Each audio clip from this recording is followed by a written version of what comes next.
और अब सुनिए दूसरी कहानी मुंशी प्रेमचंद्र की लिखी हुई स्वर्ग की देवी। भाग्य की बात, शादी ब्याह में आदमी का क्या अख्तियार, जिससे ईश्वर ने या उनके नायाबों ब्राह्मणों ने तय कर दी उससे हो गई। बाबू भारत दास ने लीला के लिए सुयोग्य वर खोजने में कोई बात उठा नहीं रखी, लेकिन जैसा घरवर चाहते थे वैसा ना पा सके। वह लड़की को सुखी देखना चाहते थे, जैसा हर एक पिता का धर्म है, किंतु इसके लिए उनकी समझ में संपत्ति ही सबसे जरूरी चीज़ थी। चरित्र या शिक्षा का स्थान गौण था। चरित्र तो किसी के माथे पर लिखा ही नहीं रहता, और शिक्षा का आजकल के ज़माने में मूल्य ही क्या है। हाँ, संपत्ति के साथ शिक्षा भी हो तो क्या पूछना। ऐसा घर ढूंढने उन्होंने बहुत ढूंढा, पर ना मिला। ऐसे घर हैं ही कितने जहाँ दोनों पदार्थ मिले। दो चार मिले भी तो अपनी बिरादरी के ना थे। बिरादरी भी मिली तो जायज़ा न मिला, जायज़ा भी मिला तो शर्तें तय न हो सकीं। इस तरह मजबूर होकर भारत दास को लीला का विवाह लाला संत सरन के लड़के सीता सरन से करना पड़ा। अपने बाप का इकलौता बेटा था, थोड़ी बहुत शिक्षा भी पाई थी, बातचीत सलीके से करता था, मामले मुकदमे समझता था और जरा दिल का रंगीला भी था। सबसे बड़ी बात यह थी कि रूपवान, बलिष्ठ, प्रसन्न मुख, साहसी आदमी था, मगर विचार वही बाबा आदम के ज़माने के थे। पुरानी जितनी बातें हैं सब अच्छी, नई जितनी बातें हैं सब खराब। जायदाद के विषय में जमींदार साहब नए नए दफ़ों का व्यवहार करते थे। वहाँ अपना कोई अख्तियार ना था, लेकिन सामाजिक प्रथाओं के कट्टर पक्षपाती थे। सीता सरन अपने बाप को जो ये करते या कहते देखता, वही खुद भी कहता और करता था। उसमें खुद सोचने की शक्ति न थी। बुद्धि की मंदता बहुधा सामाजिक अनुदारता के रूप में प्रकट होती है। लीला ने जिस दिन घर में पांव रखा उसी दिन उसकी परीक्षा शुरू हो गई। वे सभी काम जिनकी उसके घर में तारीफ होती थी यहाँ वर्जित थे। उसे बचपन से ताज़ी हवा पर जान देना सिखाया गया था। यहाँ उसके सामने मुंह खोलना भी पाप था। बचपन से सिखाया गया था रोशनी ही जीवन है। यहाँ रोशनी के दर्शन भी दुर्लभ थे। घर पर अहिंसा, क्षमा और दया ईश्वरीय गुण बताए गए थे। यहाँ इसका नाम लेने की भी स्वाधीनता न थी। संत सरन बड़े तीखे गुस्सेवर आदमी थे। नाक पर मक्खी ना बैठने देते। धूर्तता और छल कपट से ही उन्होंने जायदाद पैदा की थी और उसी को सफल जीवन का मंत्र समझते थे। उनकी पत्नी उनसे भी 2 उंगल ऊंची थी। मजाल क्या कि बहू अपनी अंधेरी कोठरी के द्वार पर खड़ी हो जाए या कभी छत पर टहल सके। प्रलय आ जाता, आसमान सिर पर उठा लेती। उन्हें बकने का मर्ज था। दाल में नमक का जरा तेज हो जाना उन्हें दिन भर बकने के लिए काफ़ी बहाना था। मोटी ताजी महिला थीं, छींट का घाघरेदार लहंगा पहने, पान दान बगल में रखे, गहनों से लदी हुई, सारे दिन बरोठे में माची पर बैठी रहती थीं। क्या मजाल कि घर में उनकी इच्छा के विरुद्ध एक पत्ता भी हिल जाए। बहू की नई नई आदतें देख देख जला करती थीं। अब काहे को आबरू रहेगी, मुंडेर पर खड़ी होकर झांकती है। मेरी लड़की ऐसी दीदा दिलेर होती तो गला घोंट देती। ना जाने इसके देश में कौन लोग बसते हैं। गहने नहीं पहनती, जब देखो नंगी बुच्ची बनी बैठी रहती है। यह भी कोई अच्छे लक्षण है। लीला के पीछे सीता सरन पर भी फटकार पड़ती। तुझे भी चांदनी में सोना अच्छा लगता है, क्यों? तू भी अपने को मर्द कहेगा? वह मर्द कैसा कि औरत उसके कहने में न रहे। दिन भर घर में घुसा रहता है, मुँह में जबान नहीं है। समझाता क्यों नहीं?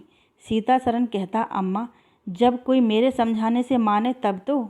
माँ, मानोगी क्यों नहीं? तू मर्द है कि नहीं? मर्द वह चाहिए कि कड़ी निगाह से देखे तो औरत कांप उठे।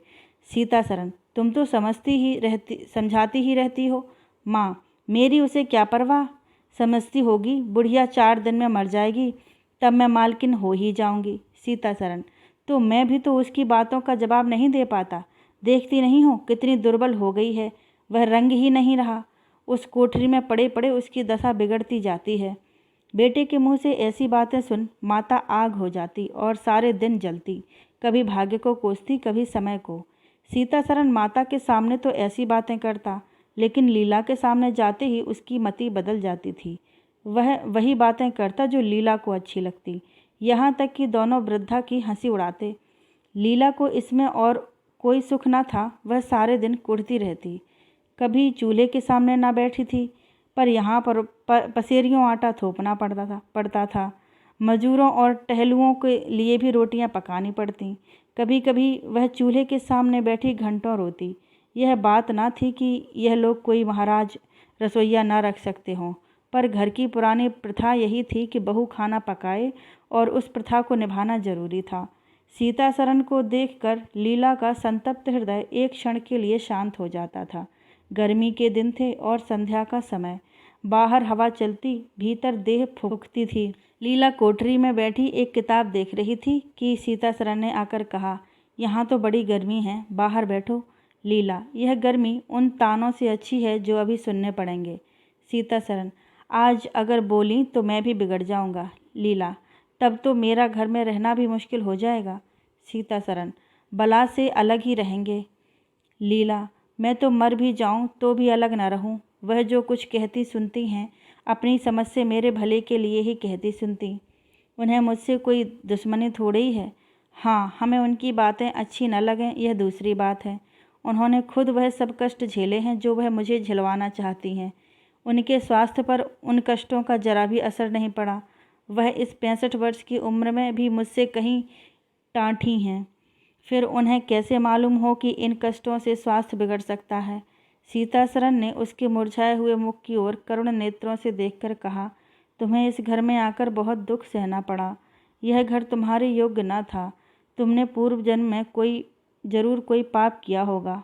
लीला ने पति के हाथों से खेलते हुए कहा, यहाँ ना आती तो तुम्हारा प्रेम कैसे पाती। 5 साल गुजर गए। लीला 2 बच्चों की माँ हो गई। एक लड़का था, दूसरी लड़की। लड़के का नाम जानकी सरन रखा गया और लड़की का नाम कामिनी। दोनों बच्चे घर को गुलजार किए रहते थे। लड़की दादा से हिली थी, लड़का दादी से। दोनों शोख और शरीर थे।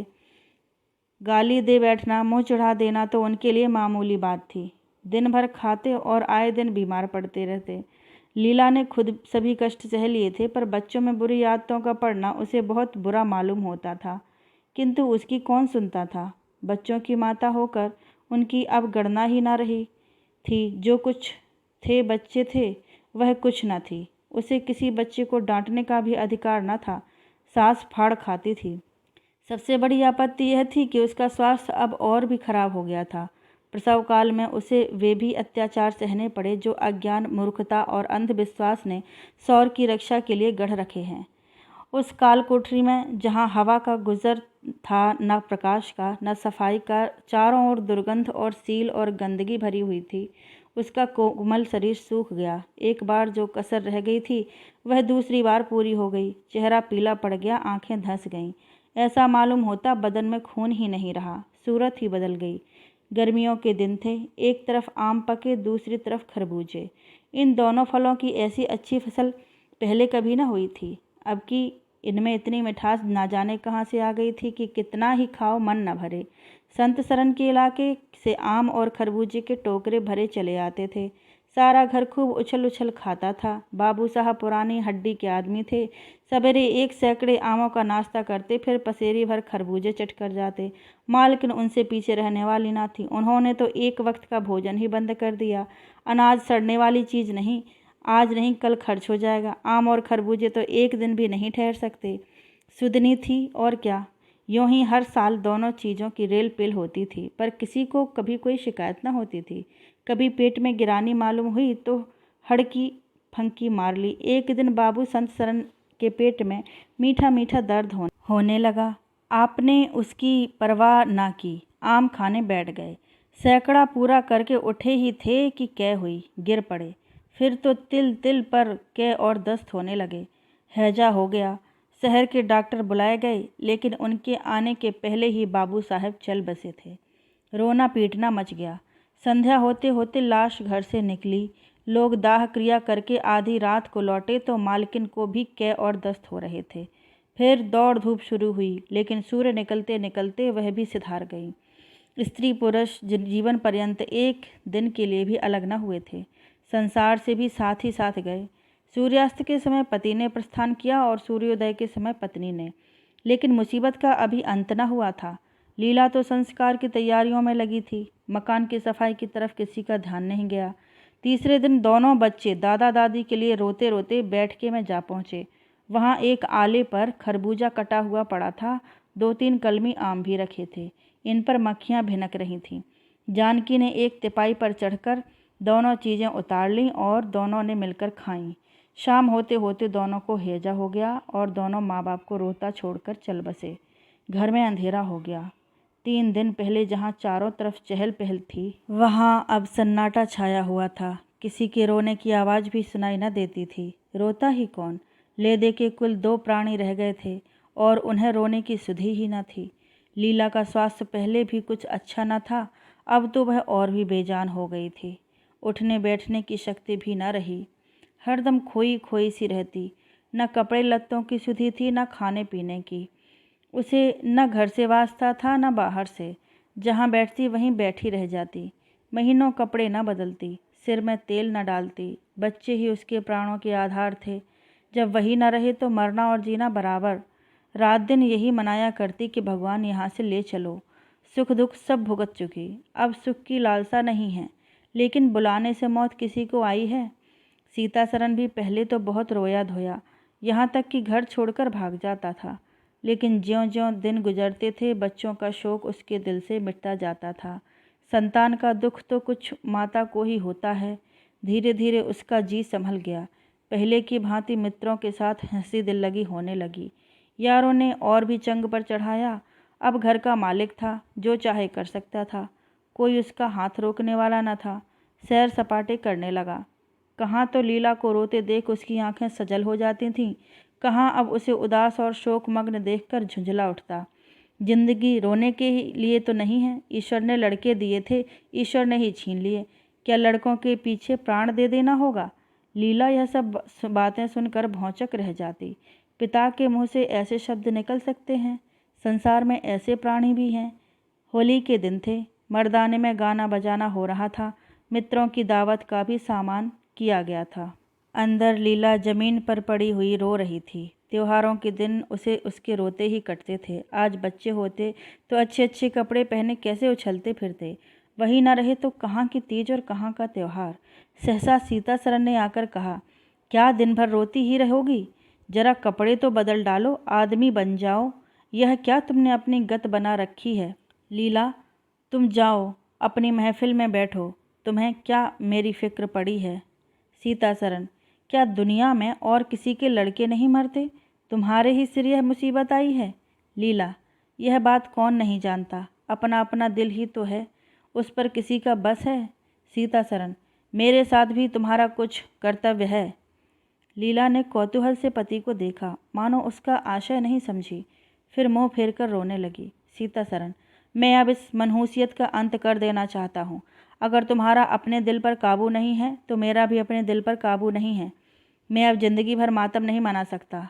लीला, तुम राग रंग मनाते हो, मैं तुम्हें मना करती हूँ क्या?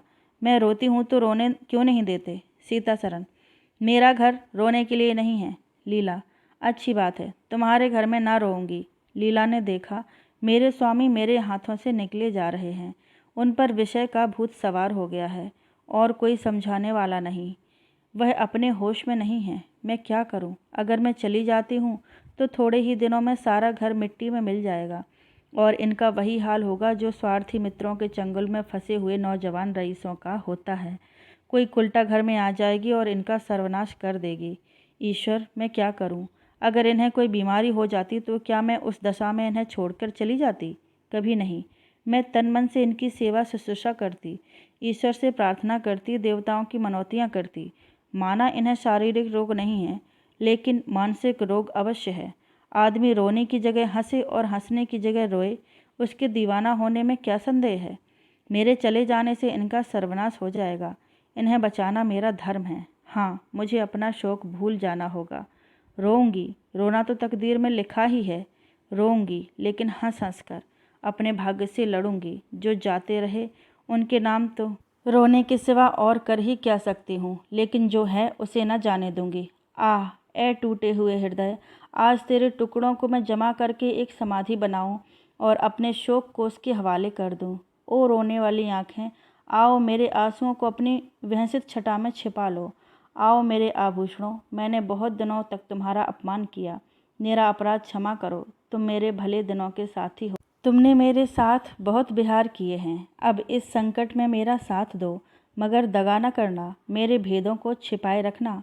लीला सारी रात बैठी अपने मन से यही बातें करती रही। उधर मर्दाने में धमा चौकड़ी मची हुई थी। सीतासरन नशे में चूर कभी गाता था, कभी तालियां बजाता था। उसके मित्र लोग भी उसी रंग में रंगे हुए थे। मालूम होता था इनके लिए भोग विलास के सिवा और कोई काम नहीं है। पिछले पहर को महफिल में सन्नाटा हो गया। हुहा की आवाज़ें बंद हो गईं। लीला ने सोचा, क्या लोग कहीं चले गए या सो गए? एकाएक सन्नाटा क्यों छा गया? जाकर दहलीज में खड़ी हो गई और बैठक में झांक कर देखा। सारी देह में एक ज्वाला सी दौड़ गई। मित्र लोग विदा हो गए थे, समाजियों का पता न था। केवल एक रमणी मनसद पर लेटी हुई थी और सीतासरन उसके सामने झुका हुआ उससे बहुत धीरे धीरे बातें कर रहा था। दोनों के चेहरों और आँखों से उनके मन के भाव साफ झलक रहे थे। एक की आंखों में अनुराग था, दूसरी की आंखों में कटाक्ष। एक भोला भाला हृदय एक मायाविनी रमणी के हाथों लुटा जाता था। लीला की संपत्ति को उसकी आंखों के सामने एक छलनी चुराए लिए जाती थी। लीला को ऐसा क्रोध आया कि इसी समय चलकर उस कुल्टा को आड़े हाथों लूं, ऐसा दुत्कारूं कि वह भी याद रखे, खड़े खड़े निकाल दूं। वह पत्नी भाव जो बहुत दिनों से सो रहा था जाग उठा और उसे विकल करने लगा, पर उसने जब्त किया। बेग से दौड़ती हुई तृष्णाएं अकस्मात ना रोकी जा सकती थीं। वह उल्टे पांव भीतर लौट आई और मन को शांत करके सोचने लगी। वह रंग रूप में, हाव भाव में, नखे तिल्ले में उस दुष्टा की बराबरी नहीं कर सकती। बिल्कुल चांद का टुकड़ा है। अंग अंग में स्फूर्ति भरी हुई है, पोर पोर में मद झलक रहा है। उसकी आंखों में कितनी तृष्णा है। तृष्णा नहीं बल्कि ज्वाला।